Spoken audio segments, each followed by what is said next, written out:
I'm not mistaken. But I'm very happy to speak to you about what we do in terms of innovation, support to innovation, particularly in the energy field. Now, I will try to share my screen, a task which I have managed previously. And there we go. All right. So I will try to be brief and open the floor to the to the discussion about these topics, because I believe you all have points to add, and I would love to have some experience sharing at the end of this block, and also to pass time and entertain the crowd before Arthur can join us. So a little bit about myself, and mostly about the organization I'm representing. I see quite some people from the Baltic region. Well, we are Civita Slovakia, a Slovak branch of a consultancy which originated in the Baltics, I believe in Lithuania and in Estonia. As of now, we are in 15 countries, mostly in the CEE region, but we are trying to spread towards the Nordics as well, mostly because the strong Baltics presence allows us to cooperate with Sweden, Finland, Denmark. We will be hopefully opening a Swedish office, and we have a Finnish office and a Danish office today. For those who are from Slovakia, well, Civita started a year and a half ago, but we started actually 10 years ago with the advent of Neology, which was the original company that was acquired by Civita. What Civita does is 3 or 4 main... Okay, that's not for me. I just see the chat here. Sorry. So we do 3 or 4 main verticals of activities. It's the classic private consulting, some sort of public consulting to the public entities, and we do innovation consulting, which in its nature basically spawns from private to public, but supports mostly startups and the associated ecosystem. We also have a IT developer branch called Media Park, and a research branch which is located in Minsk. So that's a little bit about Civita. Maybe I can say a little bit about myself. I have joined 2 years ago. I'm from Slovakia originally, but I have studied in France and in Sweden. So when I came here after finishing my master's in sustainable development in Uppsala in Sweden, I wanted to do something in the topic, and former Neology, the current Civita, allowed me to do it first through the vertical of energy, and as of now we are developing more of the sustainable development activities. Firstly, in the areas that we really know to work with, that's the ecosystem, support, recognition of startups and of projects, support to public authorities as well. But we are building some concrete expertise as well, so that we can do consulting to private and public entities alike. What I would like to talk to you about is the presence of EIT InnoEnergy in Slovakia. Which I will tell you the story and you'll see how it ends, and then I will bring you to the present and talk a little bit about what is happening right now. How can we support innovative projects in energy, and how do we do it from our perspective? Of course, this is not an exclusive list of measures or programs, but I try to talk mostly about what we do so that I can give you the most detail I can, and I can answer your questions, and then I encourage you to share your experiences with similar programs that you may be running in your respective countries, so that we can have a little bit of discussion. Now, what is EIT InnoEnergy? Everybody, I believe here, as you are present, know what EITs are, the European Innovation and Technology Communities, and InnoEnergy is one of the original ones, one of the 3 original ones, together with EIT Climate Kick and EIT Digital, which were founded, I think, in 2010 or even before that. Their role is to support innovation and technology in the given vertical. In this case, it's energy, or innovation in energy. The overall role, or the overall definition that InnoEnergy gives it to itself, is that it's a hub, it's an engine. They say it's an engine for innovation in energy that acts, or acted until this year, when they went through some reconstructing internally. They acted as the financing body, so an investor, basically a VC fund, if you will, investing in projects in early stages with pre-seed funding, seed funding. They were also investing in larger projects using debt financing. They have a huge network of of partners, where Total is present, where universities are present. So basically trying to put this triple or double helix, or what is it called, together, to have the private and the public and the academia put it together. In these countries, that is the countries of the Central and Eastern Europe, the system of EIT energy was organized in hubs. That is the mothership in Poland, which was representing the EIT energy as put together by the European Commission, has established in each country of the Central and Eastern Europe a hub. We were the hub since 2017. Before then, there wasn't a hub in Slovakia. And our role has been to support their activities, to scout for innovation that could be then funded by the energy, and to organize all different kinds of events, as well as developing partnerships with local ministries, with local agencies, or with local corporates. And I will get to that, and I will tell you exactly who we engaged and how did it go. In terms of concrete activities, I don't want to bore you with some sort of networking that we were doing. Since 2017, we have run 4 pre-accelerators, 4 batches of pre-acceleration called Primer. If you're not familiar with the concept, we have acceleration programs which are supposed to boost the growth of startups towards first customers or first big investment. And they're supposed to let them pivot before they do the mistakes. So they speed up the development, the growth of the startup, so that it can become a proper company, because the startup stage should not last longer than 6 to 18 months, depending on the field, and then you really want to be a proper company. So these Primer pre-accelerators were using methodology developed by Energy. They were the same in all of the 14 countries of the Central and Eastern Europe where Energy Poland was present. And here you can see the snapshot with Artur, who's joining us in the picture just for now, who was in the jury. This is a snapshot from June of this year. You can see we don't have any face masks because it was in the little window of opportunity where we could breathe openly, and then it's over now and everything is virtual. So this program was for companies with idea, with some prototyping done, with some first ideas of validation that lasted 2 to 3 weeks. In our case, it was very intense, and it was supposed to be the gate to maybe not investment by Energy, but maybe participation in competitions, which were actually gateway to investment, or in additional programs that we as Civita were running. And then I would like to guide your attention to the right side of the screen, where we have the mention of 3 power-up competitions. Power-up competition was also a concept developed by EIT Energy in Poland.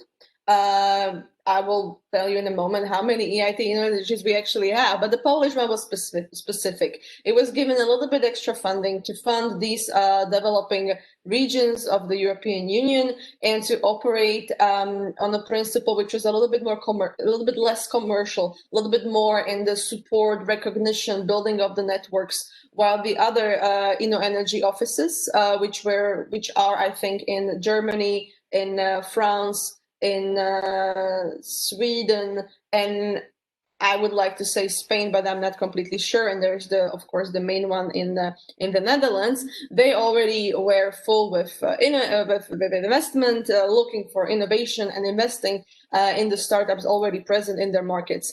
In the CE region, of course, the situation is a little bit different. And the first thing you need to do is to build the connections and build the need and the sense of urgency that this is what you need to do. So since 2017, we have run 3 power-up competitions, which we're working on the national finale, and then the national finalists went to the grand finale that was in Krakow in Poland. And in 2019, as you can see pictured, a Slovak company, then called Danubia Nanotech, now called SPO, has won the prize among 14 finalists in front of an international jury.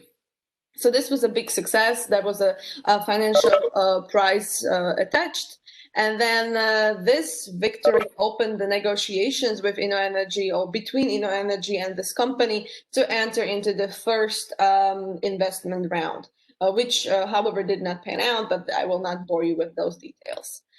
We have also supported one innovation project, which was or is also one of the products that InnoEnergy has. In addition to classic investment or VC funding, innovation project is a debt vehicle, and geodrilling is one of the biggest in terms of valuation Slovak companies or startups that are dealing with energy. And in the end of this presentation, I will give you an overview of some of the companies that we've come across specifically in the field of energy and what they are doing. So this was a 4 million project. It was a big deal, and geodrilling has been in general very successful in getting funding. What InnoEnergy also managed to achieve in Slovakia, or basically all in the whole of these countries, is to support collaboration between the hubs and within the countries. And to do so, we have successfully written and applied and received funding for 2 Interreg programs or projects, one from the Danube Transnational Program, one from Central European Program. The Danube Energy Plus, the first one, is supposed to be looking at the beginning of the pipeline of innovative projects and support young innovators very much at the beginning in the idea stage, where they have some sort of skill set and they have some sort of passion, but they don't really have an idea. So that's something that is running right now in Slovakia, and we have 15 young innovators that are successfully developing their projects in a program which is not much different from acceleration programs, but it's really toned down to the needs of those who are just starting with their idea. An additional point I would mention here is when it comes to energy, it's very difficult in Slovakia to find sufficient amount of people who have some sort of innovation already in their drawers, already are working on that. And we have decided with all of the consortium partners to enlarge the definition of what is energy or energy efficiency, and put it on the whole topic of sustainability as defined by European Green Deal. So we see a lot of overlaps between energy and overall sustainability, so it was just natural to do this. And you can also see overlaps between different EITs, because we have EIT InnoEnergy, but we also have EIT Mobility or EIT Climate. So these topics, of course, they do overlap a lot. When it comes to the Interreg Central Europe In and Out project, that one is destined for already mature startups, and it is a project of matchmaking accelerator. That is an accelerator that is less focused on giving static content of workshops or talks, and is much more focused on the connections between the innovators, the startups, and their potential clients or partners. In this case, it would be the corporations or big companies in Slovakia. There's 5 partners in this consortium, so that's also in Poland, Czechia, Slovenia, and Croatia. And the idea is really to take this innovator and bring them to the utility companies, bring them to the big industrial companies, and try to sell some sort of pilot, if not the final product. Now, but what has happened to EIT InnoEnergy? As many of you may know, EITs are under fire, or basically every European program is coming the new program period. And EIT InnoEnergy, being one of the oldest EITs, has seen its funding somewhat slashed, so they had to rethink the way they approach the developing regions of Europe, and sadly the Slovak hub has been discontinued. But what stays is the legacy of all these programs and of the topic that since 2017 we have managed to gather some sort of interest. We have managed to have collaboration with the Slovak CEA, Slovak Innovation and Energy Agency, which partnered with us for one of these Interreg programs for the Danube Energy Plus, and which have also sponsored the local finales of Power Up several years in a row. And that's why I'm here, basically, because this collaboration did work, and we continue work together on different projects. We have also worked a lot with the local utility companies, which are owned by their German mothers, with the Western Slovak one and the Eastern Slovak one, which also provided financial and other support to the activities of the InnoEnergy Hub. And regardless if the hub is still here or not, we continue our collaboration and trying to support the energy innovation forward. And we had the Ministry of Economy also being a partner to the Power Up competition. I do not really know the Slovak, well, the English equivalent, but well, it's the Vice Minister, say, who gave his opening statements to the latest Power Up finale, which was held virtually in 2020. Now, but what do we do? This is what we did and what we are building on. And what we really do at Civita is acceleration schemes. We, of course, help in other ways. We provide services when companies want to get funding from EIC Accelerator, for instance, the former SME instrument. We help with access to investors, etc. But this is kind of our pet peeve. It's the acceleration schemes for not only energy startups, but it is our flagship. That's what we do.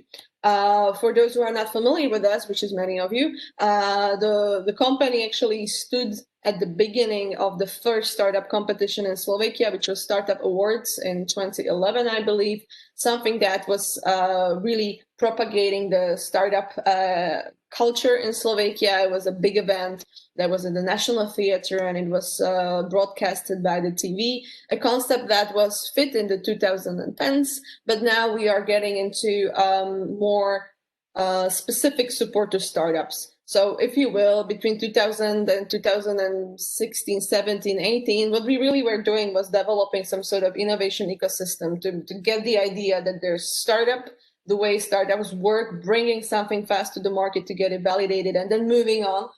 This was something that had to be built in Slovakia. So it was the general idea that there's innovation, that there's startup, and there's an ecosystem. And that's what we were doing. But lately, we are really observing that we have moved past this general stage, and we can go in depth in verticals. That is, in the vertical of energy or sustainability, or in case of our other activities, in the vertical of raw materials, or in the vertical of health tech and med tech.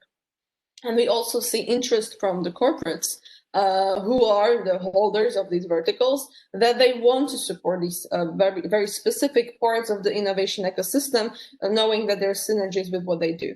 Now, I will not talk about the medtech one. If you have questions, I can answer them later, but I would like to talk about what we are doing right now in the energy field. And that is the new concept of the acceleration program called Challenger. It's a brand that we want to develop across Civita to have it everywhere in the region. I personally think it's a good name, but it also makes me think of the spaceship that exploded. So I don't know if it was the best name ever, but we are a Challenger consultancy, therefore we have Challenger here. The way we do acceleration programs in this virtual times is that we have three big thematic blocks covering idea validation and product market fit, then getting to the go-to-market and sales strategies. And finally, and throughout the program, we try to support the fundraising and the soft skills associated with this, that is the pitching. We also try to make this an open event in terms of outreach that also helps the startups to be in the media and to be known, and not to be just startups, but just to be normal companies. And one of the things, or two of the things that we do for this is the Climate Day. That's going to be held on December 2nd. It's going to be an open event associated with the pitching of these companies. It is something that's called Climate Day, not only because we have the sustainability vertical in this particular program, but also the EIT Climate Kick is one of the many partners that we have. We have really succeeded to get together the corporates, the state agencies, as well as different kinds of NGOs together that are supporting the Challenger Accelerated together. Then they don't really see in it the value for themselves. It's really value for the ecosystem. And then, of course, they're going to be benefiting from it in the long term. And the Climate Day is going to be the one big event, which, of course, is going to be held virtually. So you're all very welcome to join. The additional event that we do in terms of outreach, it's the Demo Day. It's a classic demonstration day at the end of any acceleration program. The startups show in the format of 3 to 4 minutes of pitch what they have done. where are they now? And then the jury asks them questions. At the end of this, because of our partnership with a VC fund, the winner will get into negotiations with the VCs. So if I were to summarize why acceleration programs are done, or what are their two main goals? Well, it's to support and it's to recognize. You recognize by holding public events where you give them an opportunity to talk publicly, and then you support them mostly in their sales and in them getting the additional funding that they might need. Sorry, there we go. So that's the content. And what kind of formats do we have in acceleration programs? What we have done here is pretty much took everything that you can find across the globe with very few exceptions, and put them in one program, really trying to make it as comprehensive as possible. And in a classic acceleration programs, you can see your workshops with one workshop facilitator from the practice. You try to have somebody who's been doing this really. If you want to have a workshop about preparing for investment, you want to have somebody who prepared for investment. If you want to have a workshop about company building, you want to have somebody who really built a company. So in accelerators, it's really important to have people who have done it before, and that's the difference between an academic program and an accelerator. Then we have a format of startup roast, where in a rotating basis, you have always 4 companies from the program that they are presenting in front of a jury. The jury is composed of venture capitalists, of other investors, of state organizations, of other startups or scale-ups that are successful, of corporates, or basically anybody who could help them. And then based on their pitch, they're being roasted for about 15 to 20 minutes. So getting all the hard questions so they can be ready when those questions come in real life. Matchmaking is a key part of acceleration programs. For that, you need to have a good network of partners and a reasonably valid network of partners, which leads us to the close collaboration with the leading utility companies in terms of energy, which are present in the network. And then you have mentoring, which is more one-on-one specific questions that the startup has. For instance, oh, I need to check my company structure. So it's the legal fundamentals. And then you can arrange as the accelerator for the startup to meet the correct person that otherwise they would have to look for very gruesomely, and they might never find them, or the person would never respond to them and definitely would not give them their advices for free, which is why we have all the partners, because we have to pay the mentors, and this is how we can do it. We also have a format of coaching that's some sort of buddy that each startup has. They are from the people of Civita, and we sort of guide them through the program. If they have any questions, we are kind of the buffer. They can ask. If they have any question for a specific mentor, we can go and find it. Pardon. Okay, and then talk and networking. That is fireside chat, discussions, panel discussions, and debates. And there, what we really try to do is to engage local and internet and foreign energy experts. A word skipped there. I'm sorry. For this, we really try to build a network of Slovak specialists and experts who are working abroad. To really show the ambition, because that's something that in Slovakia oftentimes we're lacking. While being in the center of Europe, we kind of look more inwards than outwards. So, for example, yesterday we had a good talk with 2 Slovak guys. One of them is the director of energy storage at RWE Renewables in the US, basically looking over half of the US. And the other speaker was Martin Oravec, who's Chief Investment Officer and Project Finance lead at, I want to say, Etrion. It's a company under the Lundin brand, or the Lundin Group. They do renewables, solar, etc. So these 2 people who are from Slovakia made a big career abroad, and they always are very glad to come back and talk about what they've done. And they don't talk about themselves. They really talk about what is being on trend in the US, in Sweden, or in the UK. And they try to, start this ambition in the local startups as well, which need to see that what they're dreaming of is feasible, and they also need to see the path how to get there. Now, what we should not forget, because I don't want to talk only about this accelerator, there's also the Green Deal happening. Clean energy is #1 priority. It's #1 in the list of them.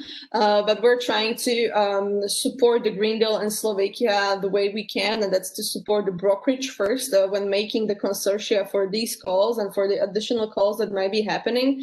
If you want to engage with somebody from the region in the beginning of November, I think November 4th or 3rd, we have a brokerage event in collaboration with the South Moravian, that's Czech Center for Innovation. It's an excellent institution about smart and sustainable energy solutions, where different actors will try to get together or find the same, well, find the platforms for collaboration and maybe preparing some sort of projects together. So that's something you're very kindly invited to. And then something that you maybe were waiting on to see, and that's which startups shine the brightest. What do we have here? This is not an extensive list. This is the list of projects that went through our programs while I was in Civita, so I can, answer questions. We have all different ones. We have PowerX and Makers, which do optimization of energy usage across various assets in the system. It's a very technical topic that I don't understand very much. But PowerX, for example, was the winner of the Slovak finale of Power Up, and the collaboration continues with them until now. We have SPO, which is making graphene-based sensors used primarily on the EV batteries. They won the grand finale of Power Up last year. We have the mentioned GA Drilling, which has developed a plasma drilling head that is decreasing the costs of drilling. Originally was destined for geothermal within Central Europe, where the crust is very thick, so it's not as easy to drill through as it is in Iceland, for instance. And they also found another use case, and that is to close the oil wells after they're being decommissioned. We have Archie, or Arche, as they like to say. It's a group of engineers and architects who developed a very intriguing way of making electricity using little micro movements of blades in the air or in the water, which can be placed on a barge on the Danube River, for instance, and generate energy for a big chunk of the old town, for instance, here. We have EV chargers, such as H-Vault, using the IKEA principle. That is, you can build it together yourself. E-vision systems dealing with the lead-acid batteries, something some people would say is a dead art, because lead-acid batteries are dead, but it's not really true. Not everything is lithium. Enerbank, an older company dealing with heating and cooling systems in the buildings in a way that does not consume energy or additional energy, stores it in the ground underneath the building. And it's actually very interesting. You should see their model house. And we have route planning services for EV drivers from a guy who used to work at Porsche and working on this topic there. Or, for instance, EasyDC from a company called Applied Precision, which is guys who deal a lot with measurement systems. And they have patented and developed DC measuring systems. So that was from me. I have no idea how long I have been talking, but I hope that I shared with you something that is at least slightly interesting, something that you may have some questions about. And if you have some additional questions, if you'd like to collaborate or you would like to ask about any of these companies, programs, whatever, you can write to me. You have the contact here, or you can ask Stanislav for my contact. Now I will just shut up and stop sharing my screen if I manage to do so. Thank you, Christina, very much. It was a very interesting presentation. And now we will go straight to Artur's presentation, because he has some other things after his presentation to do. So we will return to you for the questions of the participants after Artur's presentation. So I will like to give floor to Artur, and Yeah, you go. Stanislav, thank you very much. First of all, sorry for technical problems I had. Stanislav, please start to share my presentation because Mike is fighting me. Since Corona started, I experienced this situation. Sometimes I hear you perfectly. Christina presentation, I heard everything. But the view, well, sometimes I have blind screen, so I really don't know what is presented sometimes, and that's why I would rather ask Stanislav to move the slide. So Stanislav starts with the first slide. Okay, I will try to a little bit go deeper into the presentation of Stanislav from yesterday and talk a little bit about the Slovak Innovation Energy Agency. Stanislav mentioned that we are 68 years old agency, and I must say there are few more important periods. First, period of state energy inspection until 1993. Then we have period of Slovak energy and energy inspection and energy agency. It was 1998. Then until 2007, it was Slovak Energy Agency because inspection has been split from the other tasks, and only since 2007 we started to become Innovation and Energy Agency. So innovation is rather a new part of our tasks, but it's getting more and more important. Okay, next slide, please, Stanislav. What is mission of Slovak Innovation and Energy Agency? First of all, it's inform wider population, but also professionals, building awareness about energy efficiency, renewable energy sources, innovations. So it seems to be generic, but it's very important part of our mission. The second point or second part of our mission is educational part. So we are set up to educate, but we have two types of education. Here is written only one, but we have two types of education. Its first one is professional education of energy auditors, installers of energy equipment, etc. But we have also non-formal education, especially in the area of innovations. We provide education for students on the topics related to the innovations. We have specific workshops for them where we teach them some techniques, thinking out of the box. And the result is that kids are able to understand that innovation is not something you need to be Steve Jobs or Harry Potter.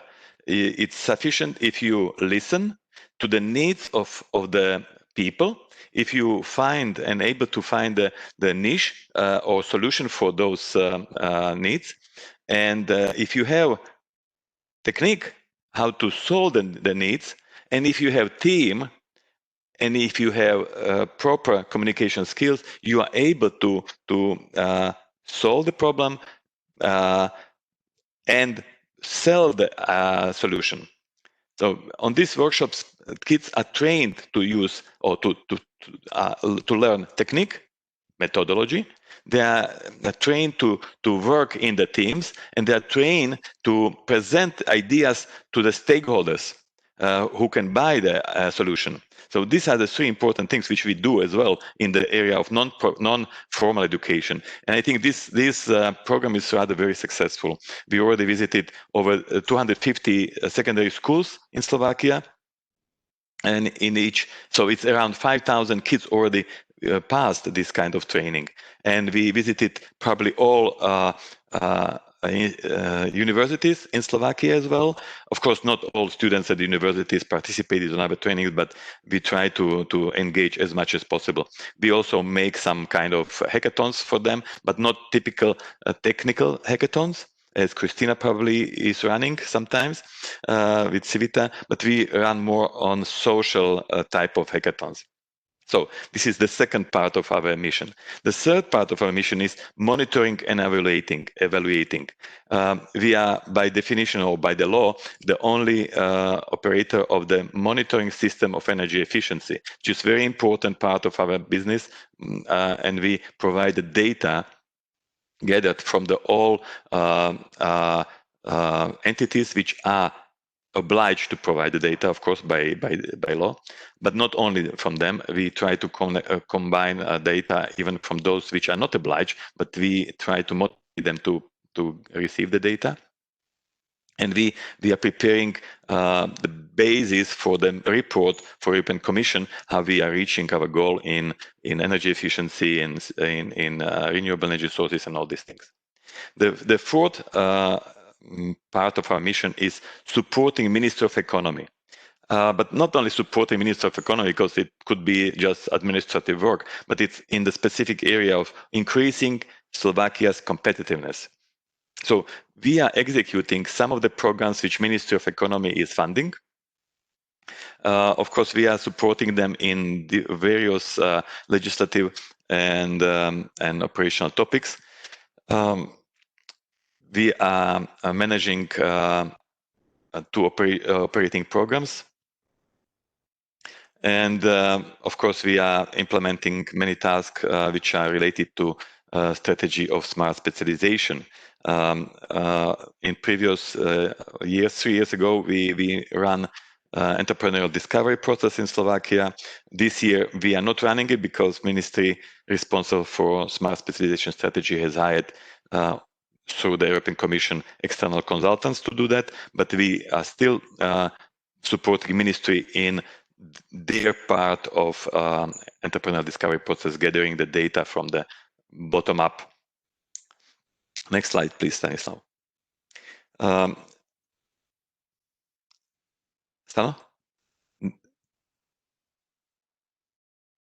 Okay, doesn't matter, Stano does not hear. Do you hear me? I do, it should be there. Oh, okay, fine. It was too late for me. Yes, sorry. No problem, Stanislav. So what are our competencies and skills? Rima, you should know, because you read a lot of times our references, but maybe not all of them, not all participants know that our agency is one of the most successful agencies related to the Age 2020, Horizon 2020 programs in Slovakia, in the number of the projects we are involved in. Of course, not from the volume, because we are not involved in the research projects. We are more involved in the horizontal type of project. But we pass many projects from this framework program. As you can see here a list of the programs or the projects. Of course, not all of them are Horizon, some of them are Interregs, but you can see it's a very huge list. Based on our history, majority of the programs are related to the energy, but you can see the cluster FI, which is totally, cluster FI is definitely not energy oriented. So this was the first project which we entered into the area of innovation and smart specialization strategy, supporting the clusters. But more and more, we are participating in different calls, and I'm really strongly convinced that in next few months we will get more project funded from the innovation type of project. We are also presented in different bodies internationally, and sometimes we are there as a members, but sometimes we are representing Slovakia, like we are representing Slovakia in International Energy Agency, in Renewable Energy Working Party. We are representing Slovakia in EONET, which is a network of agencies for European Environmental Agency. So this is something which is on behalf of Ministry or Slovakia, and others like ENR, Network of Energy Agencies, TAFTI, Network of Innovation Agencies, is purely our decision to be there. Of course, there is another kind of international presence. It's bilateral and multilateral programs especially I will talk a little bit later about V4 in Korea and V4 in Israel. And we are, of course, implementing agency for 2 operational programs, quality of environment and research innovation. So next slide, please.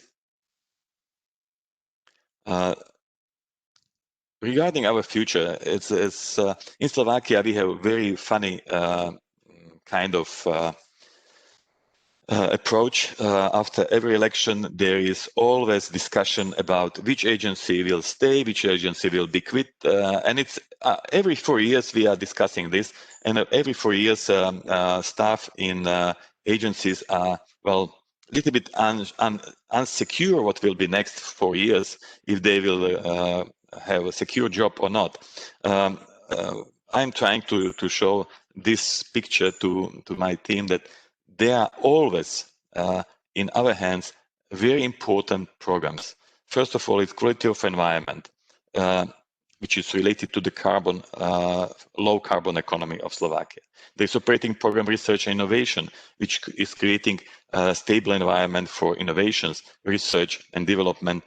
And there is BIDSF, so it is Bohunice International Decommissioning Fund. We are responsible for financing the commissioning of the first nuclear plant in Slovakia for 2 nuclear blocks. So, and this is not a 1-year project. This is a project which is running for next 5 years. So this is another area. And we have this Horizon project, which are coming more and more. Next slide, please. And all in all, our financial responsibility is growing with the time. So when we started to operate or to manage structural funds in 2004, we have been responsible for 38 million. Next period, we have been responsible nearly for 1 billion euro. And for the current period, we are responsible for nearly 3 billion euro, plus 200 million is for the commissioning of the nuclear power plant. So this is another source of stability of our organization. Next, and next one. So let me now touch the innovation support programs. There are 3 types or 3 groups. The first one is state budget funded programs, and usually it is Ministry of Economy which is funding it, and sometimes executed by ministry, but usually it's executed by our agency. Then there are ERDF budget funded programs and other, which are joint initiatives. Next slide. Very shortly, I will touch this operating program research and innovation, which is linked to the research and innovation smart specialization strategy in Slovakia. Slovakia has 5 main areas which is focusing for this period of smart specialization strategy or programming period, but the same 5 areas will stay even for the next programming period, 21-27. So these are the cars for 21st century or mobility for 21st century, industry for 21st century, digital Slovakia and creative industry, health of the population and medical technologies, healthy food and environment. So these are the main areas, and we are from out of these areas, we are focusing mainly on first two, car mobility for 21st century and industry for the 21st century. Next slide, please, Stanislav. So, and next one. So here are the programs funded by state budget. Innovation Fund, which is a fund created by Ministry of Economy. Altogether, the fund is very, how to say, it's poor fund. It's in the sense it's modestly funded fund, but it's able to secure financial support of few projects which are applying for the support. The support is based on the decreasing interest rate of the loan which is provided, and of course it's much softer a loan as a commercial loan. So this is Innovation Fund. We are working for Innovation Fund as evaluators of the project. Then we have innovation vouchers, which is scheme de minimis. Minister of Economy is providing this innovation support only for the established clusters, and the maximum amount of the support is up to 50,000 euro per year. Unfortunately, because it is state funded, there are always uncertainty if in the current year there will be funding or not. And usually the calls are starting in October. Contract is concluded by December, and the utilization of the money should be done latest by March of the next year. So this scheme is not very well organized, but unfortunately it's because of the state budget volatility or willingness of Ministry of Finance to provide this money. But I will show you that we have solution for that. The same one is cluster support. I mentioned innovation voucher. I didn't mention innovation vouchers, did I? No. Cluster support, which is an innovation. Well, it is the same one, because cluster innovation vouchers are the same funded programs from Ministry of Economy, which have the same problem. Sometimes they got money, sometimes they don't get money. So clusters and innovation vouchers are sometimes very volatile. That doesn't matter. Very, very randomly provided. Christina is smiling, but okay. International cooperation, industrial research and development. This is something which I am really proud of. This is the scheme, yes, it is scheme, which has been established between Slovakia and Slovak Innovation Energy Agency and State of Israel, represented by Israeli Innovation Authority. And this is a scheme which is based on the bilateral agreement of two partners, which are jointly solving the project in duration maximum 2 years, and funded on both sides. We are funding Slovak partner, and Israeli Innovation Authority is funding Israeli partner. And for me, this is masterpiece of the programs, because one of the reasons is because that it's funded partly by Israel state. Usually in Slovakia, we have sometimes problem. We are able to fund nearly everybody. If they are fulfilling the basic requirements, they can get money sometimes. But in Israel, only commercializable projects are funded. And this is something which is a very important piece of this program. So only if both parties which are funding the projects agree on the funding, only in that case the project is approved. So if Israeli does not see commercializability of the project, then the project is not approved. And this is the way how we really, as a Slovak side, can learn how to approach the valuation of the project, which has to be ended with the commercially viable product. And not only commercially viable product. One of the requirement is that it should be project which is ending with intellectual property right registered. So it's another kind of very, I think, good scheme.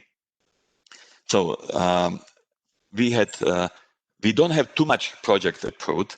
Usually it's one project per year, but that projects, at least those which already finished, are really very, very successful. The recently finished project has commercial interest all around the world.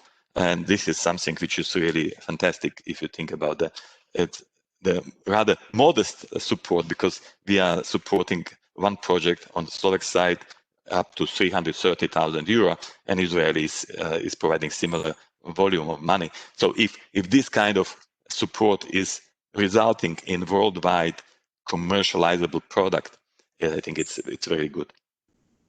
And then we have programs funded by state budget which are related to the smart cities. We are again, we have been responsible to run not all pieces of the scheme, but supporting communication, supporting information sharing for those who participated. So next slide, please. So projects funded or programs funded by ERDF for structural funds. Here we have much more concrete results. For example, creative vouchers. It's over 700 companies already applied for these creative vouchers. And this is typical triangle. It's SIA as a provider, small and medium enterprise which is applying for creative vouchers, and creative industry organization which is executing or implementing the request of small and medium enterprise. So this triangle is creating really double-edged sword because we are supporting small and medium enterprise, but at the same time we are supporting creative industry players which are at this period very, very touched by Corona. And I see as a big benefit of this program is that usually small and medium enterprises are not used to use creative industry for the things like a design, like a web page design or marketing material design, because small and medium enterprises in Slovakia are really small comparing to the rest of Europe.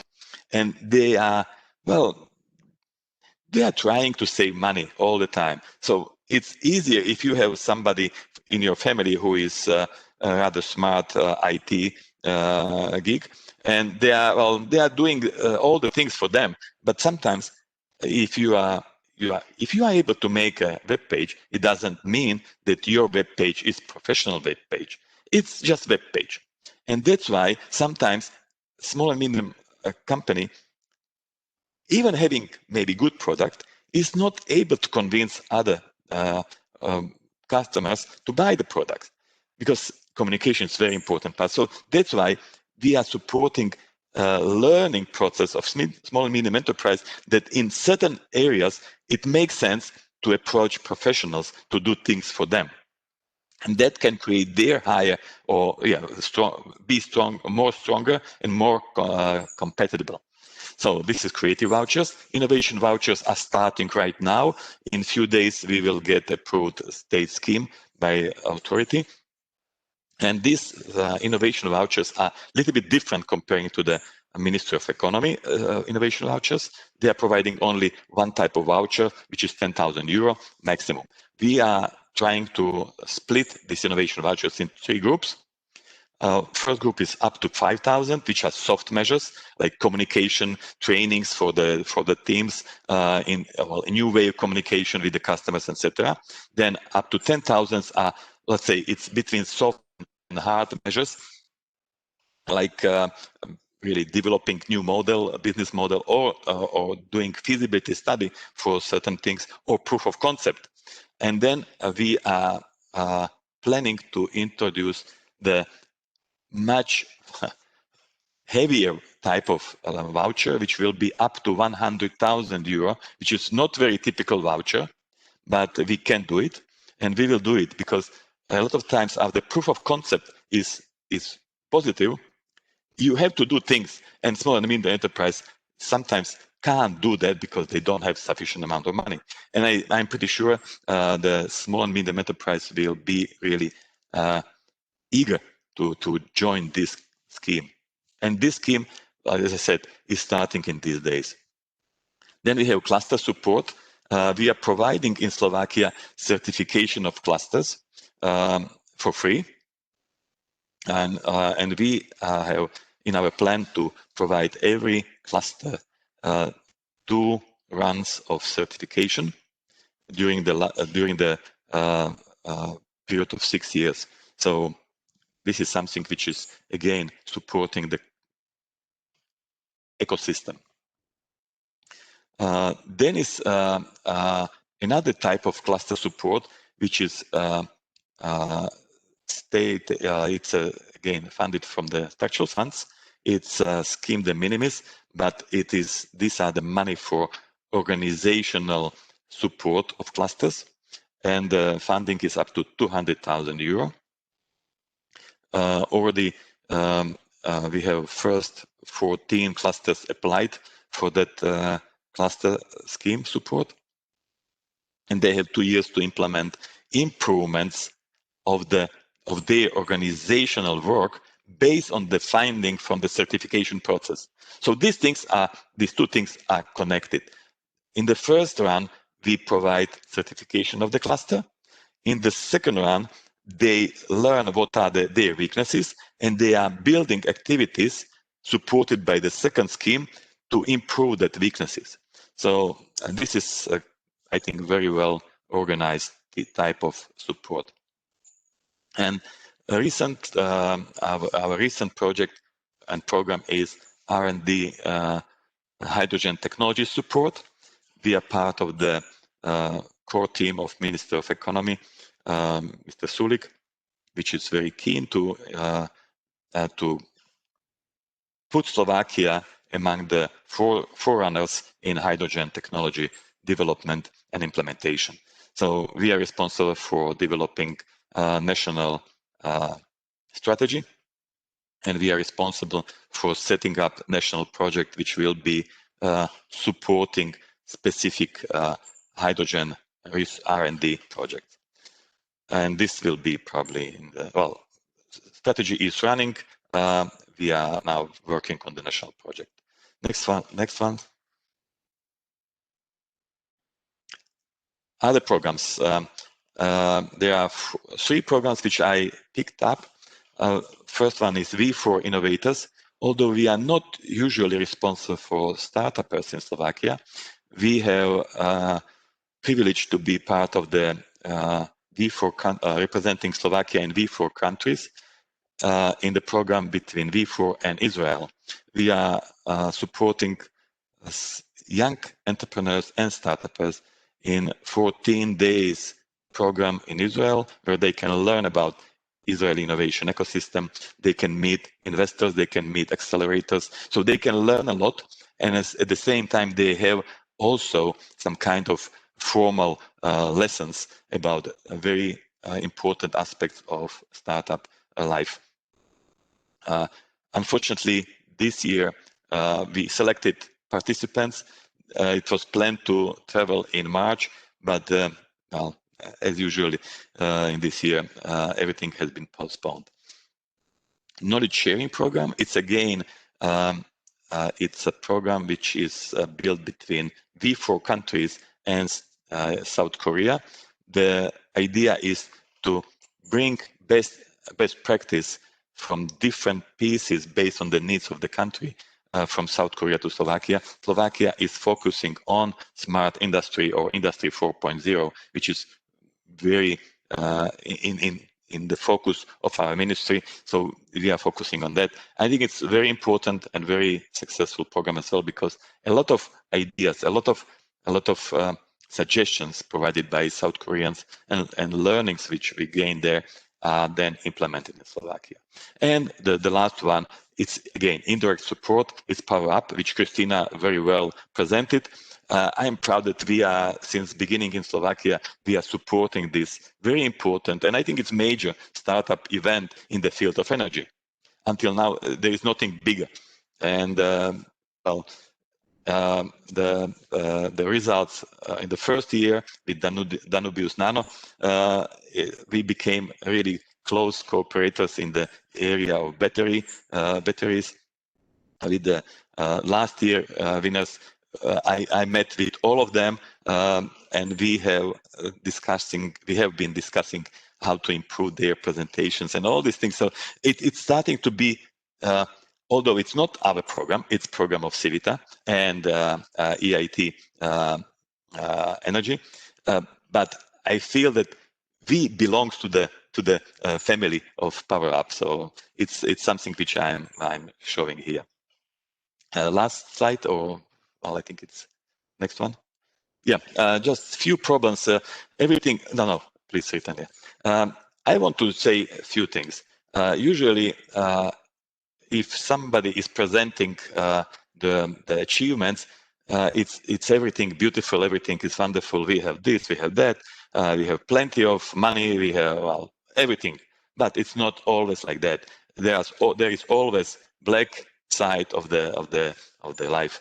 or black side, not always only shiny side. So we have also problems. It's EU rules which are more developed, like for example, more developed regions, less developed regions, and we can't support Bratislava, for example, in certain things, while in Bratislava, the major hub for the R&D and academic institutions. But sometimes we cannot support these institutions because they are in Bratislava. It's the most developed region. There's undertaking in difficulty, especially for the young companies which are investing a lot in research and development. They are by definition undertaking in difficulty. So, and the state aid rule are not allowing to utilize or to provide them money. So these are the problems which we have. It's EU rules. But then are the other parts which are strong. How to say? We are implementing the rules of EU even on the higher level than it is in EU. It's gold plating. I think it's gold plating, right word for that. So if EU rules are, well, let's make public tendering in the way of up to starting from 5,000 euro. We are implementing public tendering from 0.0 euro. So even if you want to buy toilet paper, you have to go through the very strange procedure, asking 3 quotations, or at least gaining 3 procedures, which is creating problems. And this gold plating is, well, stronger and stronger when you are using more and more money, or you are applying for more and more money. Then we have another kind of problems. In Slovakia, we have we are under 1.1% investment into the R&D from the GDP. So currently we are on the level of 0.83, if I'm not mistaken, % of GDP investment into the R&D, which is very bad. We are strongly reliant on European structural funds. There is nearly no participation from the state budget. And of course, company investments are not too high as well. So this is another problem in innovation ecosystem of Slovakia. And last but not least, it's a huge fragmentation of the stakeholders, of key stakeholders and policymakers. We have 3 ministries responsible for R&D and innovation. 3. It's not 1, it's not 2, it's 3. So out of these 3, 2 ministers are as well vice prime ministers. So it's really difficult to manage this kind of environment. The Minister of Education, Minister of Economy, and there we have specific kind of ministry which is responsible for structural funds and big investments. So these are policymakers. And we have stakeholders. We have only under the Ministry of Economy, we have 3 agencies responsible for startups, for innovation, for SMEs. I think it's not very rational. At Ministry of Education, we have 2 agencies responsible for innovation, not more, because they have specific agency for universities. So it's a mess in this sense. So this is something which we are discussing. And the Minister of Finance presented idea to create one super agency, which is not as well the perfect idea, and I hope it will not happen. But okay, we are dealing with this problem. At least I hope that we are dealing with this problem to make it more efficient and more effective, because this kind of fragmentation is against the benefit of the small and medium enterprise, for sure, because they sometimes even do not know where to find the money, whom to approach, and well, they do not understand this split of the responsibilities. Next slide. Okay, I tried to show you the purpose and goals of the Slovak Innovation Agency. I tried to show you that our work is going to support prosperity of the Slovakia, and at the same time, which I didn't touch because I discovered, well, by definition, our energy part is looking for the sustainability and low carbon economy. But innovation are supporting this as well. So we are looking on our planet and for well-being of people. Next slide. And well, if you missed anything in my presentation or you didn't understand something, please visit our webpage, ask Stanislav, or send me a message or email. I'm sorry, but I have to leave in 10 minutes. Otherwise, I will not. I will miss my medical check, and that's not good. So, okay, there is question. Hydrogen technologies program will support one project. I will respond to Rima.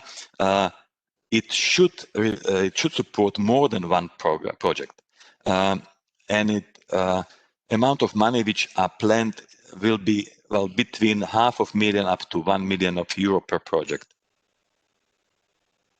Each of the co-financing will be between 50% and 100%. It's this co-financing is not finalized yet, but I think these are the major projects. It's not every project which is in hydrogen area, but major project which we already identified in Slovakia, and we know that they will apply. Does not mean that others cannot apply, but we already have some pre-selection of the projects which are available or running already. Okay, what energy company investing? Okay. I don't think there are more questions to me. Others are for Christina for her perfect presentation and perfect, let's say, introduction of SIA involvement in their activities. Dear colleagues, I'm really sorry I have to leave, but I hope I tried to show you that Slovak Innovation Energy Agency, although innovation is only short part of our history, is starting to be much more important than just 7 years, 13 years. We have a very small team, but we are growing, and we will be more and more growing. And I see some of the participants of this workshop. I see Mr. Hegedus, and well, we are part of a national platform, hydrogen platform, National Hydrogen Association. We became member. So Mr. Hegedus is chairman of this platform, and I see other colleagues from Slovakia. So I hope they can support my words. Okay. I wish you a very nice rest of the meeting, and looking forward to meet you in, well, hopefully normally, not with WebEx. Thanks. Thank you, Artur, very much. It was very comprehensive, complex overview of how SIA supports entrepreneurs in various areas. As Artur said, please send your questions, which will emerge later via email or via different platforms, and I will forward them on or answer them. I see that there was a question for Christina, but I also see that she already answered it in the chat. So I think we can proceed with next presentation, but I would like to stress out the possibility to ask questions via the chat. And the next presentation will be by Marian Smik from Slovak Battery Alliance, and we will be talking about energy storage and batteries. So Mr. Smik, the floor is yours. Thank you very much for invitation. I would like to thanks also to Christina and Artur for interesting presentation. I think Christina explained the support of startups, and all the time the startups has really huge problems to find the money and to find the real space how to communicate. So I know also from my practice that is really hard. And also thank you Artur for really nice presentation, and I can confirm that Slovak Battery Alliance is the partner of SIA in the process of certifications, and we ask also for support, as you mentioned, and we hope that finally we will get the money for our organization. I think to organize this presentation is very hard, but maybe one advantage is that we the math just one advantage. But in these days, it's very important to discuss. And my presentation is related to yesterday's presentation, which was about the low carbon strategy, about the climate change, about the goals of the Slovakia with regards to the CO2 reduction by 2030 and also 2050. And I'm really happy that we discussed all the presentation yesterday and today was about the renewables. And this is what I would like to stress. And my presentation is about the renewables, energy storage, and related to CO2 reduction. Just briefly about the alliance and then about the concrete projects. Slovak Battery Alliance, as I mentioned, is the cluster. We have the bronze medal, and we put together institutes like public, private sectors, innovators, universities, and financial institution. We don't doing the concrete project like we are, for example, I don't know, R&D activity, but we support our members within the activities. And the main goal is to support the battery value chain in Europe, but not only in Europe, especially in the Slovakia. What is our target? It's to support the Slovak battery production.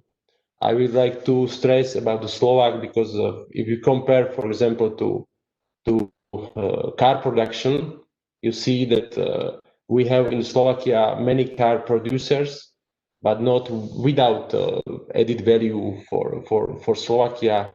It means the decisions R&D are made out of Slovakia, and the idea is to have the own battery, own R&D within the Slovakia, and I see the big potential between cooperation between the Slovak Battery Alliance and the Slovak agency, and I think through our clients or our members. And as I mentioned, the R&D activities are really important. If we organize these R&D activities, we have new employees, new visions, and I think in universities there are a lot of, as I see more technical universities in Slovakia, for example in Košice, Bratislava or Žilina, Nitra. We have good experts, but it's necessary to put together, to sit and to find a solution. And we would like to focus not only on production, but also on recycling and second life of batteries. For example, in 2030, will be 1 million cars, which will be already used without good parameters of batteries. But it's possible to take these batteries from EV cars and to place to energy storage and give like the second life of these batteries. Everything is about the circulation, about the circular economy.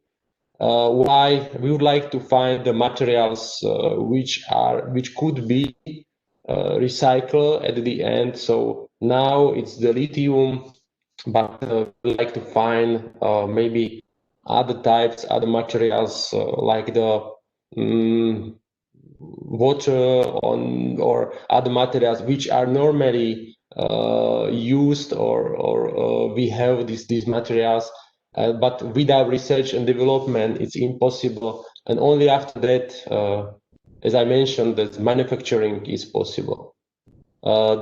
As I mentioned, also the second life of the batteries after the production or after the use of the batteries, and also the recycling, as I mentioned, is very important.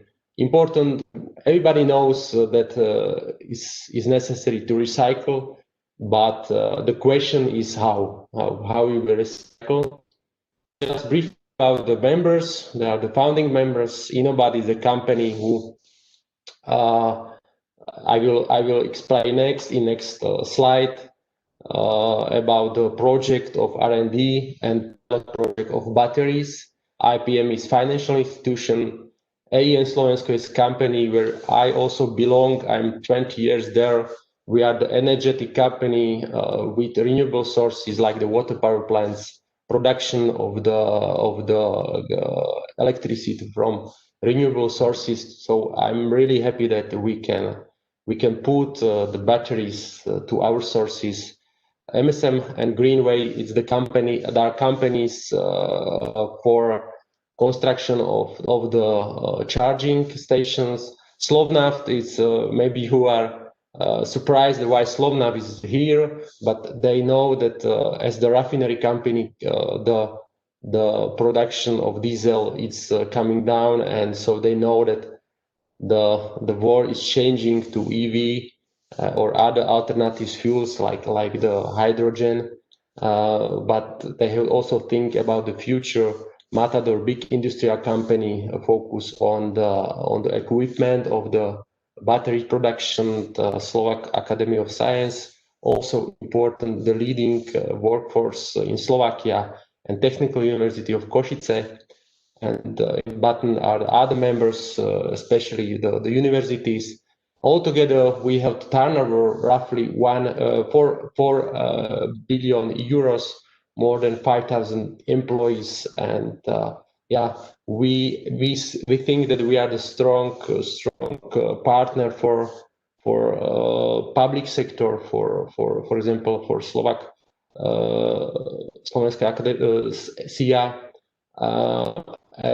About the concrete project like Innobat, maybe you heard from the website that Innobat is preparing in Voderady, it's close to Bratislava, the production of the batteries. But as I mentioned at the beginning, it is necessary to have the R&D production for how to, or which part or which battery, which cells to be produced, and at the end will be there 100 megawatt hours battery, like the pilot project.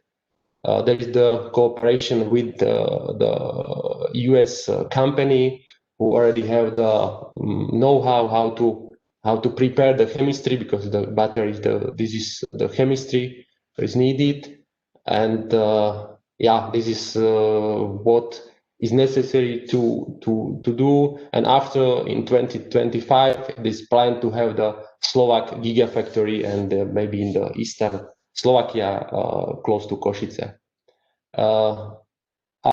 Our members or other companies are involved in the projects. So maybe you heard from other countries. There are IPCI projects. There are projects for common European interest.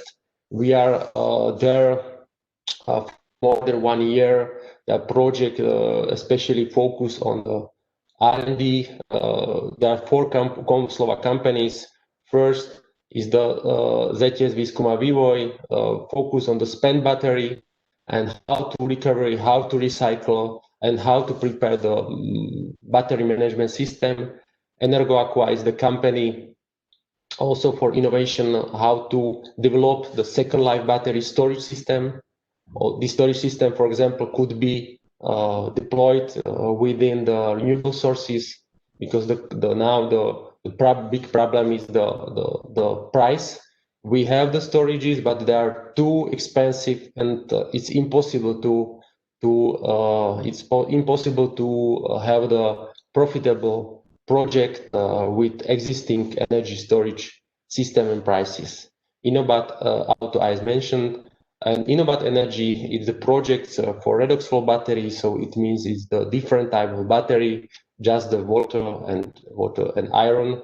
And you see the numbers. It's in up to 50 million euros. It's huge numbers. And I think if these companies will go through notification process, which is planned this month, this project will come to Slovakia, ask for funds, and we hope if everybody talking about the support of the innovation projects, these are the projects which are on the table, a real project, and we can, as the Slovakia, support this project in R&D part. Slovak Battery Alliance has 3 main pillars: electromobility, energy storage, and hydrogen. And as I mentioned today, it's the topic. It's energy storage connected to renewable sources. Battery energy system, it's already known. It's nothing new, but new could be how to deploy it together with renewable sources. As for this moment, we have lithium-ion batteries as the main driver, but if the demand will change, and we think the dramatically will be changed in the future regarding the demand, so lithium will be like the material which could not be suitable or not enough lithium, so we have to find other ways, as I mentioned. But what is interesting, what also the Green Deal and climate change and all the strategies on the level of EU, how to support renewable energy, is also one way is by the energy storage. And I will show you in the next slide a concrete application which could be applied within batteries. We have this main 5 application. So I mentioned integration with renewables. Sun doesn't shine when we need, or when it's the peak, and also the wind is not blowing when we need. So the reason or the solve, how to solve this problem, is to store this energy. Of course, the energy storage could be part of ancillary services for grid, for TCO, especially for primary regulation. Maybe in other countries is also secondary regulation. What does it mean? You can put the storage to grid, and when the grid needs the regulation, you can take or put the energy to the system. And if the renewables will be more and more deployed, more and more this regulation will be needed. Backup source is standard now. It's in the companies. The companies has only the diesel generator. This energy storage could be also like the backup source. And I would like to also mention that energy storage is not like the one application possible, that you have to combine this application. The reduction of the cost for customers. Each customer, for example, you have the industrial company with reserve capacity paying to the DCO operator.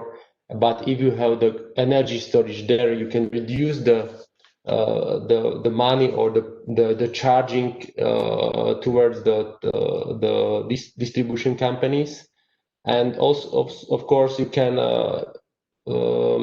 use the difference between the price during the night and during the day. You can charge the battery during the night and discharge during the day. For example, in Slovakia, we have difference 1,000 megawatt between day and night in the January, and for example in summer maybe 700 megawatt.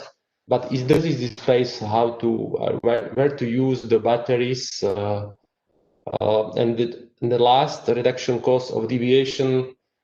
Each company has the deviation. It means nobody knows what exactly will the end customer will need, and we can use the energy storage to minimize this difference and to pay less.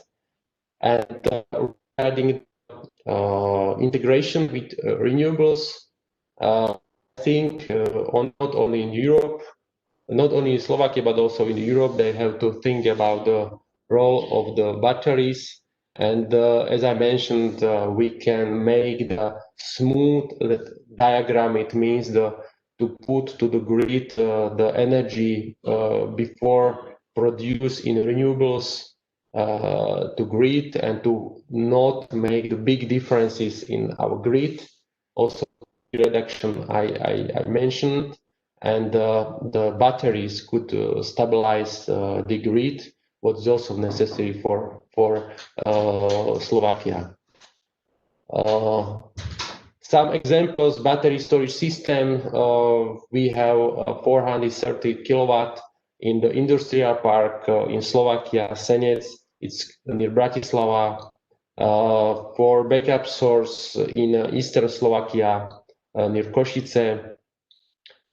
This is the example how, in concrete details, this is like the pilot project. This is the factory with already existing PV system on the roof, and with consumption, they are producing the turbines. They need energy, and for backup source, and as the battery for also for ancillary services, for optimization of the reserve capacity. You can be used, and this is practically concrete project what we are talking about yesterday, today. For my point of view, it's I think, thank you very much, and I think why I was so in deep detail about the storage. I think if we are talking about the innovation, about support, I think there is the space to support this project.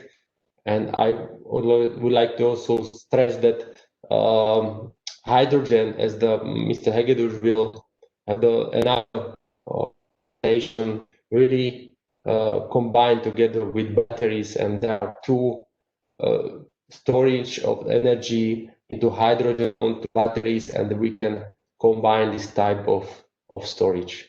So thank you very much for your time, and yeah, I'm prepared for questions.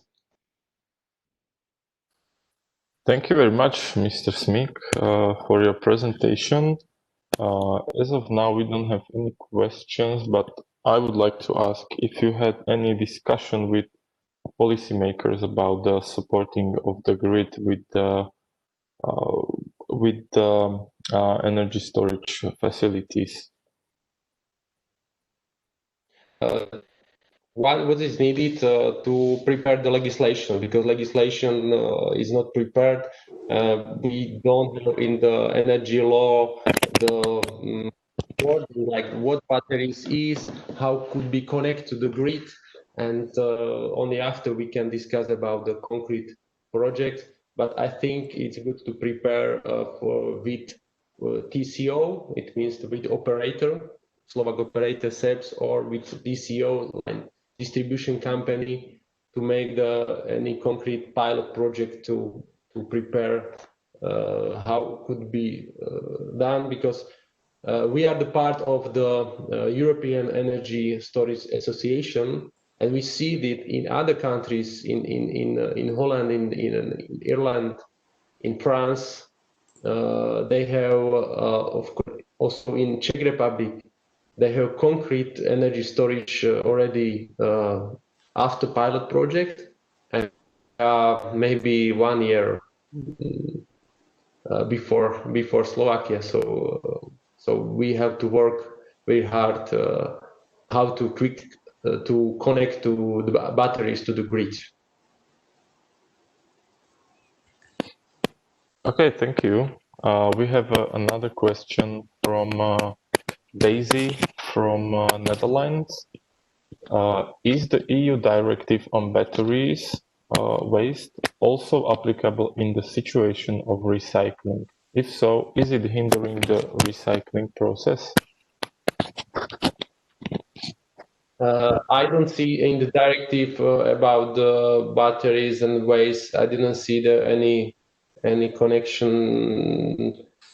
what is needed according to the EU directive only to prepare legislation like the internal market for electricity. And now it's the work group on the level of the ministry, and it's preparing the land for improving the electricity market. Yeah, but it's beginning. Okay, thank you. And we would now proceed with the presentation of Mr. Hegedus from National Hydrogen Association of Slovakia. Also, you can still use chat for your questions to Ms. Korčeková, to Mr. Smik, and Mr. Hegedus. And after the last presentation, we can focus on those questions. So, please, Mr. Hegedus, the floor is yours. Good morning to everyone. Hope you can hear me well and you can also see me. I prepared a short presentation regarding the hydrogen and hydrogen in Slovakia, and maybe I will follow up on some words that were said by Mr. Bobovnický and also Mr. Smik, as hydrogen is one of a hot topic in Slovakia right now, and not only in Slovakia but also in the whole Europe. So hopefully the technology will work.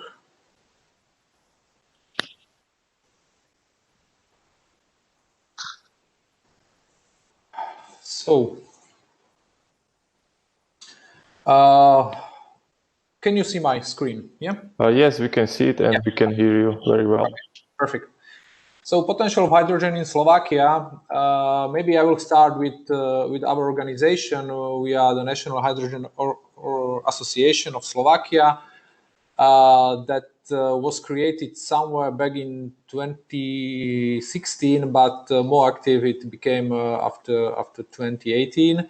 And the main aim of our organization at that time was somehow to establish a hydrogen economy also in Slovakia, because up to that year, Slovakia was some kind of a white paper in the European Union regarding the hydrogen. So we took over the organization, and the main aim is to first of all to bring all the experience and the information from the Western Europe also to Slovakia, to support the research and development in this field, as Slovakia is one of the countries that is very, very reliable on the industry. So we think that the industry have to be also adopted and on hydrogen. As well as we became the part of the European organizations, the Hydrogen Europe, we will see later. And we are very active in cooperating and supporting the authorities in Slovakia in any kind of change in legislation and adopting these topics into the Slovak reality. And recently we created the hydrogen cluster. The cluster became a part of the European cluster organization. So the aim is to prepare an exact project and a certain project in the field of hydrogen, in the hydrogen industry, in different fields. So in transport or in industry, chemical or steel making industry, and so on.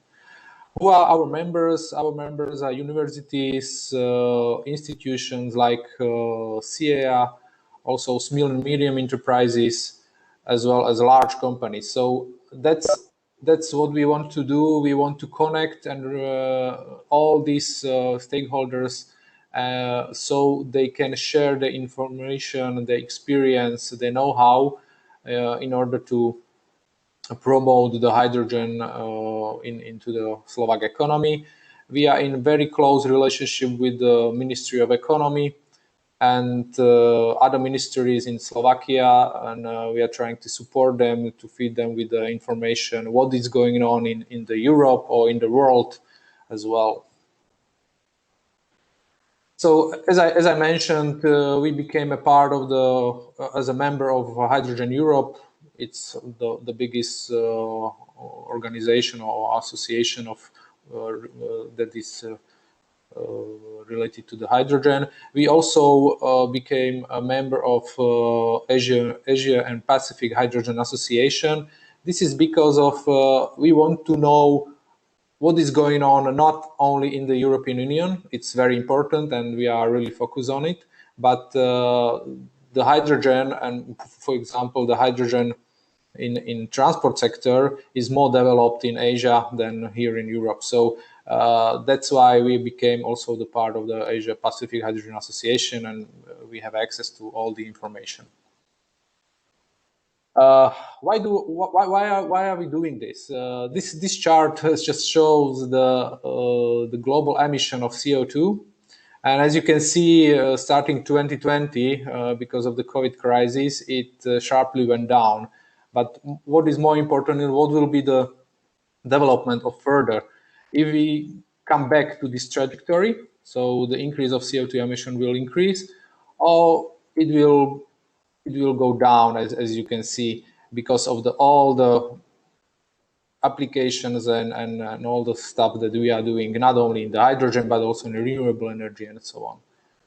So we think that this is very important to realize that the application and in deployment of the green technologies could become not only saving the planet, but also it's very important because of the economy. So it can make 9 million new jobs, or it can increase the global economic growth by 1.1% annually.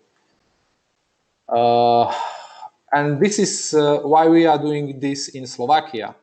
The air quality index in Europe, it's on the certain date, but it shows a very nice picture of how the Slovakia and the Slovakian regions are affected by the bad air quality. So the carbonization of the Slovak industry or Slovak economy is one of our targets, and this target we would like to achieve by using these hydrogen technologies. Hydrogen is known as a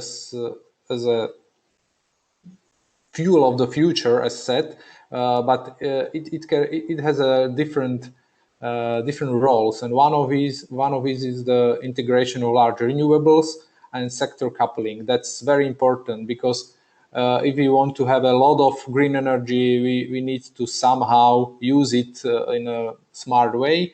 So this is the one thing, and it can decarbonize a lot of sectors, and we are focusing on all of them. So decarbonization of the transport industry, heating and cooling sector, as well as feedstock for industry.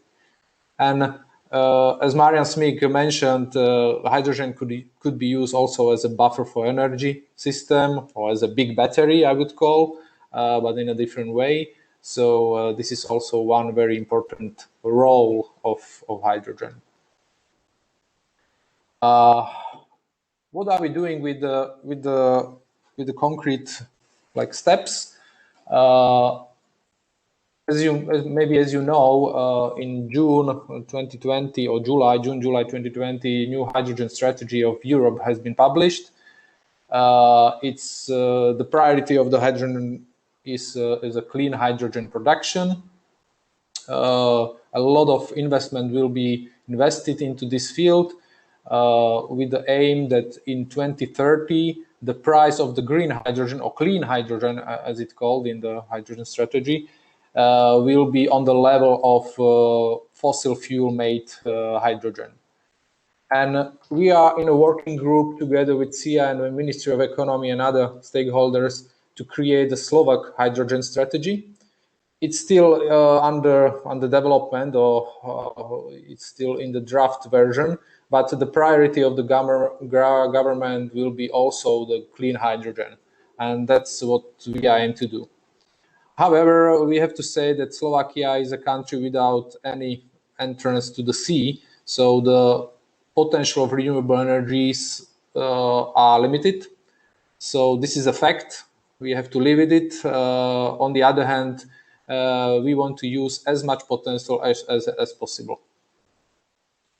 For low carbon hydrogen, it is also the way how the economy will be going. It's a hydrogen made of fossil fuel, but with carbon capture, either storage or utilization, or hydrogen produced from the electricity from the grid. And the grid system, it depends on how carbonized is the grid system as itself. It will have a very important role in the transition period until 2030 because of the feasibility of hydrogen economy. In Slovakia, it's even more interesting or even more important because Slovak energy system is based on the nuclear power, and with 2 nuclear blocks under construction or under operation commencement, we will be more dependent on the nuclear power. And nuclear power is considered as a non-renewable energy, of course, but at the same time, it is considered as a low-carbon energy production. So this low-carbon hydrogen will be a very important in Slovak economy, and we know that. And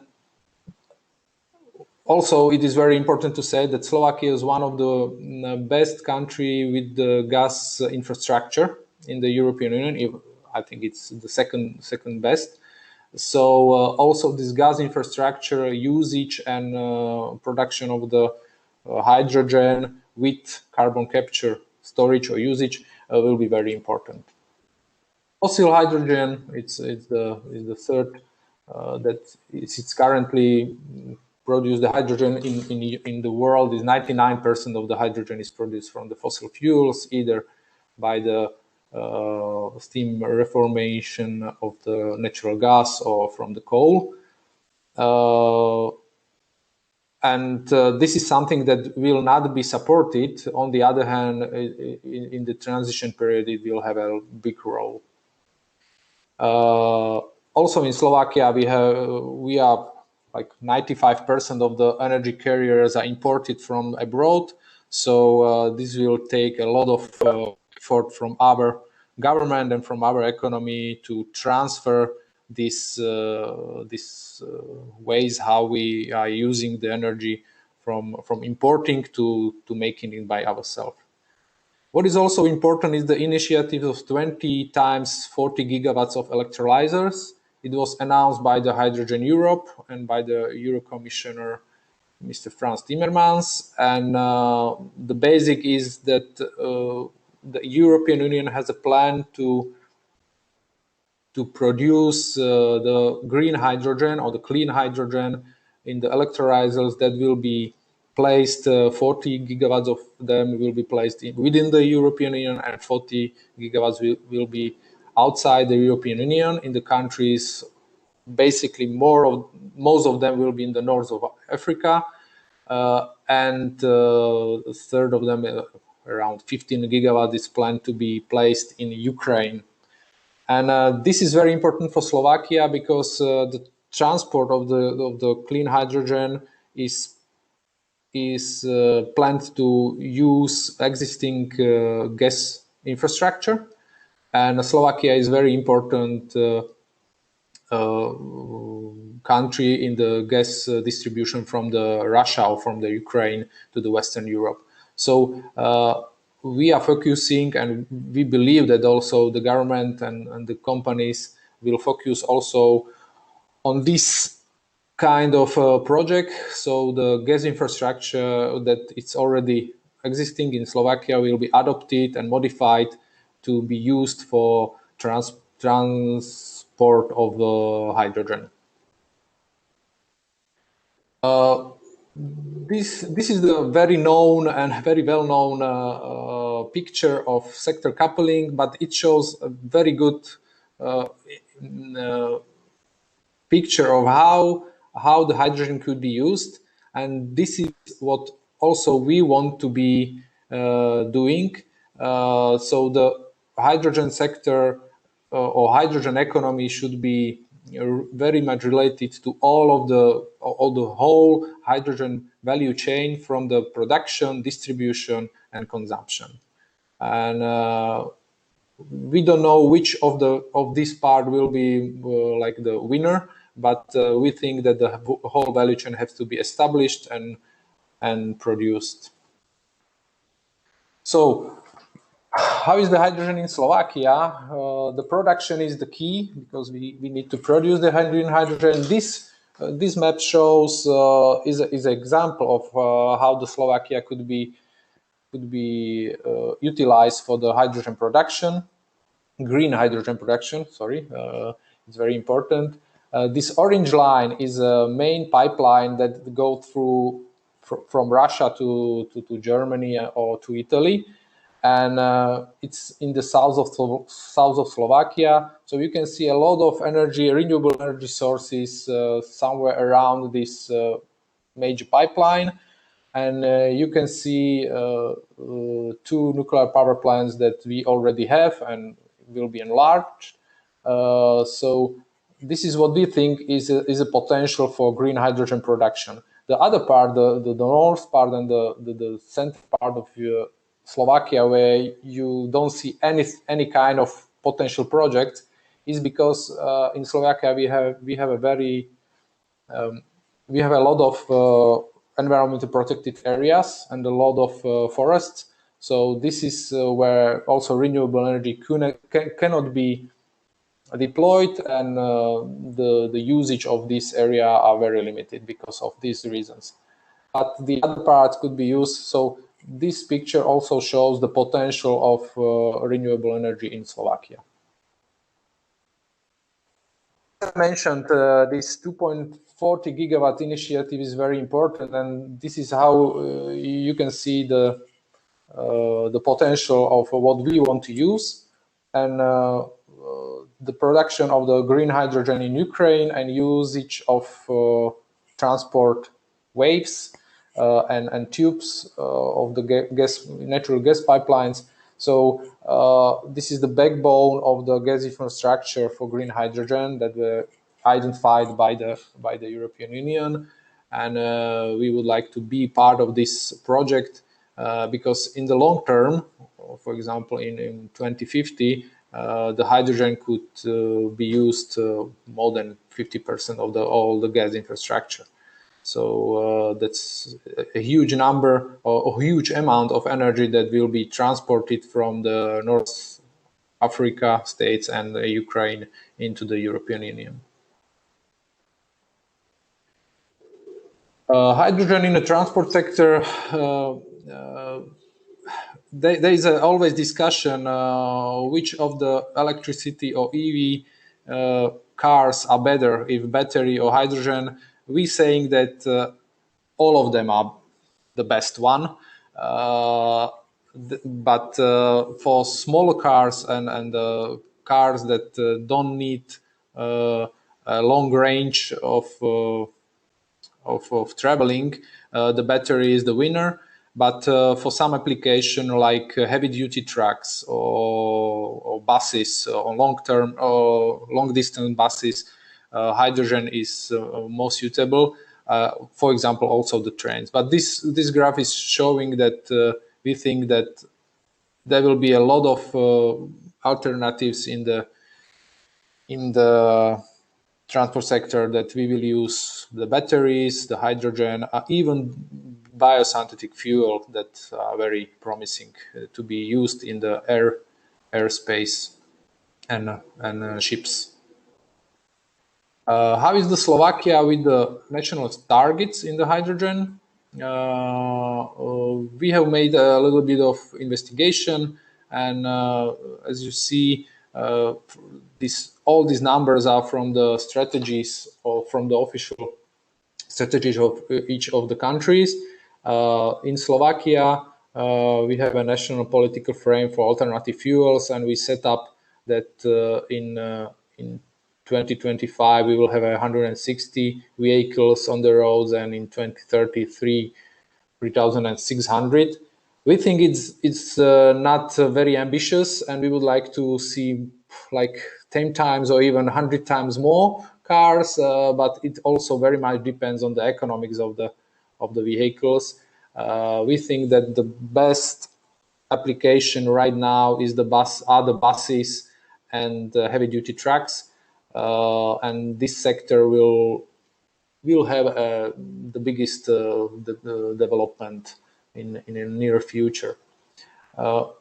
The question of the infrastructure, required infrastructure for the transport sector and hydrogen, is it's not like chicken and egg, that what should be the first, if the cars or the infrastructure.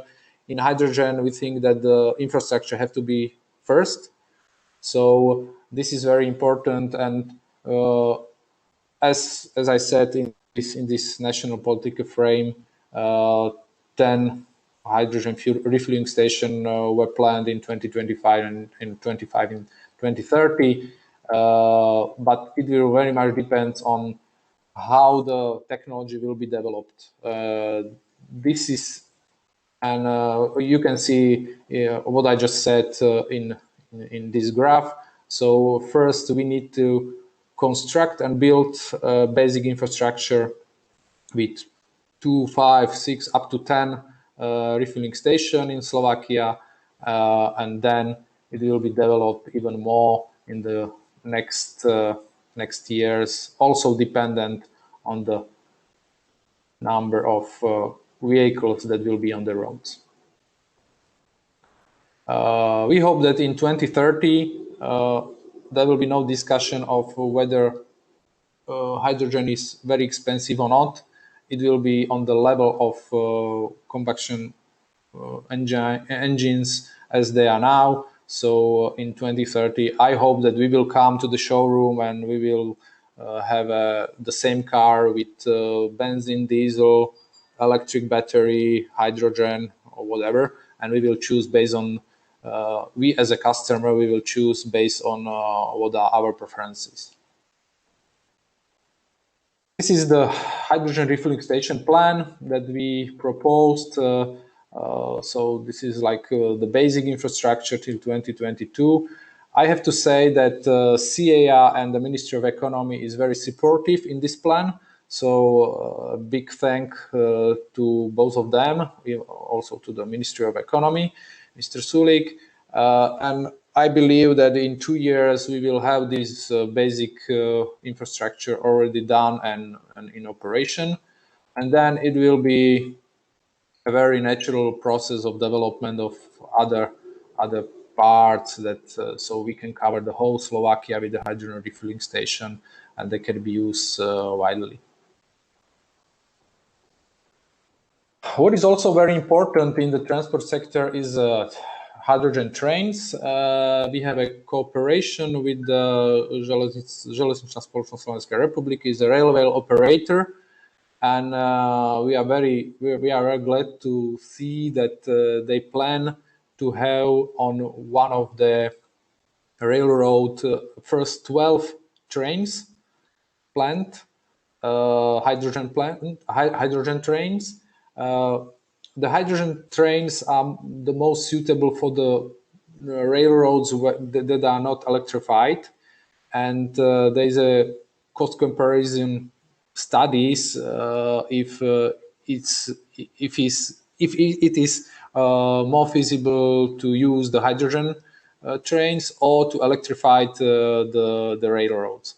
So we think that the hydrogen is more doable and more feasible, and the cost will be lower than to electrify these railroads.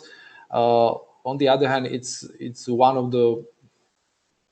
of the way how to decarbonize the transport sector. So it is very also important from the point of view of decarbonization of the whole economy and to meet the targets that we have in this field.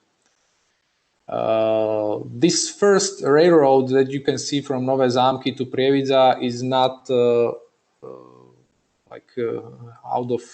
out of nothing. The reason why it is this railroad is that close to Nové Zámky, we have a big chemical plant that is producing the hydrogen already now. It is produced from the fossil fuels, but they have a plan to start the production also from the electrolyzers and to produce the clean hydrogen. On the other hand, on the north of Slovakia, or in the central Slovakia, in Prievidza, it's a coal mining region that is going under the process of transformation. So it is connecting two things that have very much influence on this. Hydrogen and chemical industry in Slovakia, I just mentioned this chemical company. So they are right now producing more than 100,000 tons of hydrogen per year, but they are also using it for production of ammonia and fertilizers. And the plan is to somehow go green. So using a renewable energy, wind farm and photovoltaics to produce the green electricity that will go to the electrolyzer and producing the green hydrogen. But this project is also related to the grid that the electrolyzer as a device will provide also the grid balancing services. So it is also another way how to use the electrolyzer, how to increase the efficiency of this project. But at the same time, we want to use this clean hydrogen for cars or heavy-duty trucks and also for trains. So this project is ongoing. It's a project that was supported by the European Union from the scheme of project development assistance, and I hope that within the next year we will have a final studies and feasibility study done. So in next year it can go to the realization process. Also, what is very important, as I mentioned, Slovakia is the second biggest, the second country in the European Union that has the best gas infrastructure, and this is a huge potential for Slovakia. You can see all the countries within the European Union where they stand, but Slovakia is the one with the red flashing light. So we have a lot of potential in using the gas infrastructure for distributing the hydrogen, and also the gas infrastructure could be used as a big battery of or energy storage of renewable energy. So this is very important to know, and we have a lot of experience with the gas distribution. So it is also very good that this experience could be used for the hydrogen. Another project that is ongoing in Slovakia is a Black Horse project. It's a project of IPCEI project of important project of common European Union interest, and it is related to V4 countries, so Slovakia, Czech Republic, Poland, and Hungary. The main idea of the project is to operate 10,000 heavy-duty trucks, but not only to operate them, but to construct and develop the whole value chain of hydrogen. So from the production, distribution, storage, and usage, consumption of the green hydrogen. It is a huge project. However, we think that this project has a very good chance to be realized because a lot of big companies are already very interested in it, and also the governments of all these 4 countries are also taking a look at that. So if the project will be realized at the end, it will be production of 16.5 gigawatt of electrolyzers, 270 refilling stations, and that can save more than 4 million tons of CO2 a year. So that's a huge amount of emissions that could be saved. And that's it from my side. So this is the hydrogen in Slovakia. If you have any questions, feel free to ask me. Thank you very much, Mr. Hegedus. I think it was very informative and interesting presentation about the hydrogen. In Slovakia, we have some questions here in the chat section. First one is from Etienne from France, and he's asking, what will be the main use of hydrogen in Slovakia? Is it for transport? The market for transport, the market for heavy vehicles is not very mature, and the challenge with hydrogen is to make demand and offer growing in the same time. As we see right now, Slovakia is producing and using around 250,000 tons of hydrogen per year in the chemical industry and in the petrol industry. So we see that the industry will be the first movers in the usage of green hydrogen. But at the same time, the transport sector is very active. And once the cost of 1 kilometer of using the hydrogen car or vehicle will be cost comparable to the fossil fuel, there is a huge demand for this kind of services. And at the same time, I would say that in 2030 and further, heating and cooling systems will be one of the key consumers of the green hydrogen, because as I said, we have a very good gas infrastructure in Slovakia. So even the green hydrogen would be mixed with the natural gas in some kind of ratio, up to 5%, 10%, whatever. There is a huge demand for this. Okay, thank you. I think it answered the question. The next one is from Daisy from Netherlands, from Hansa University of Applied Sciences. And she's asking, in the Netherlands, we face some challenges in developing the green hydrogen value chain due to the missing legal framework on a national level. Are you facing these challenges too in Slovakia? Yes, we are facing the same as in the whole Europe.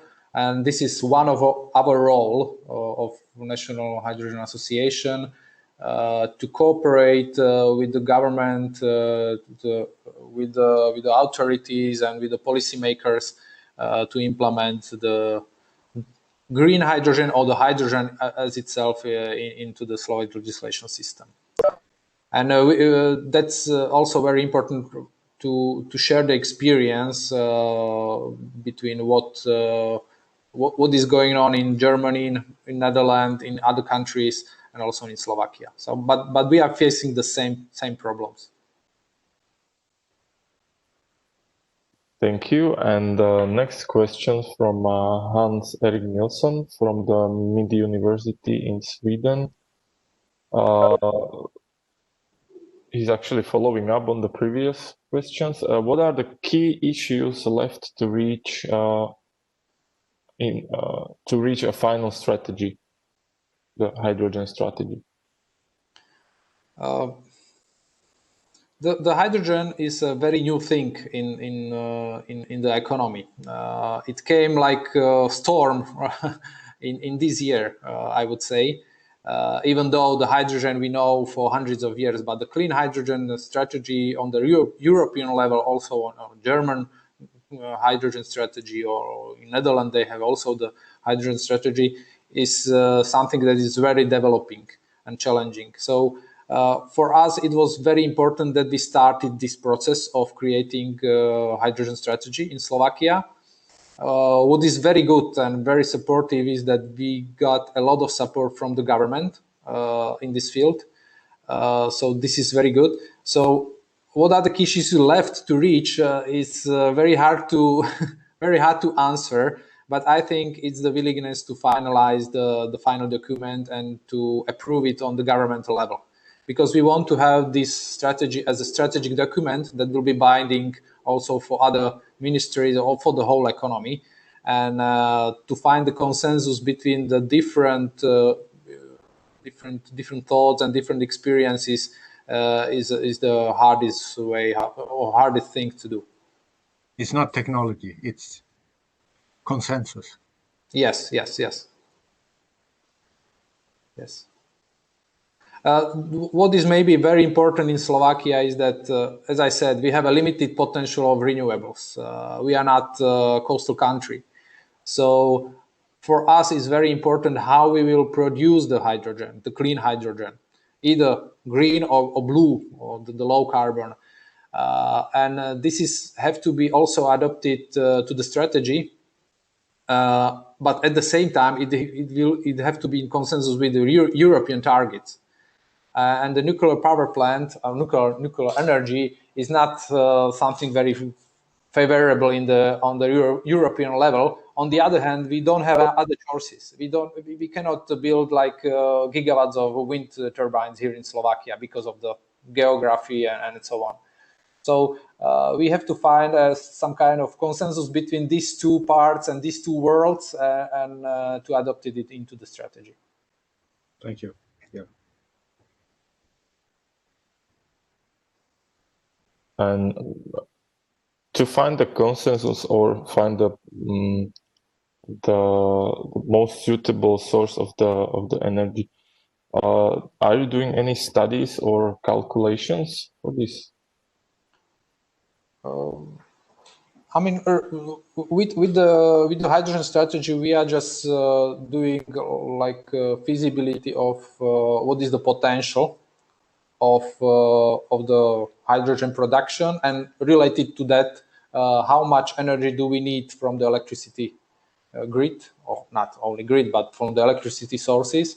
So we know roughly how much energy do we need to, for example, to decarbonize the steel making company US Steel that it's in the east of Slovakia, or to decarbonize the big chemical company. But it's not on the national level. But we know, for example, if we would like to decarbonize like 100% the production of the hydrogen in this chemical company, we have to use all the renewables in Slovakia, not only existing but also with the potential. So it's a huge number, several gigawatts of electricity that have to be, or several gigawatts of electricity sources that have to be built. So that's why we think that this project of producing the hydrogen in the Ukraine and transported it either via pipes or through Danube River is very important also for Slovakia. And also, as I said, we have two big energy sources, two nuclear power plants. One will be enlarged in short time, hopefully. So this is the potential that we want to use as well. Yeah, thank you very much for the answers and for the whole presentation. I think it was very interesting, and our partners can, especially Netherlands, can compare the activities and the strategy that is being prepared. So thank you for that. And if there are no further questions or remarks from our participants, I would close the seminar. We are a little bit behind of the schedule, so I will not be talking any longer because it's already lunchtime, and I think we had a very, very fruitful presentations, full of information. So I would like to thank you, especially to the speakers and also to the participants, that they have found time to participate in this seminar. And yeah, I wish you a very nice day. And if you have any questions, please reach out to me directly, or I think there was email addresses and contact details of the speakers. You can reach out to them, and I will provide also the presentations. And yeah, and that's it. Okay, so thank you very much again, and have a pleasant day. Thank you. Bye. Thank you. Bye bye. Bye bye. Thank you. Bye bye. Thank you. Bye. And Thank you. just to remind to the SHREC project partners, I think we can start at 1 p.m. the project meeting. I send you the link. Okay. Yeah. See you Yeah. soon. See you later. Bye bye. See you soon. Hey, see you later.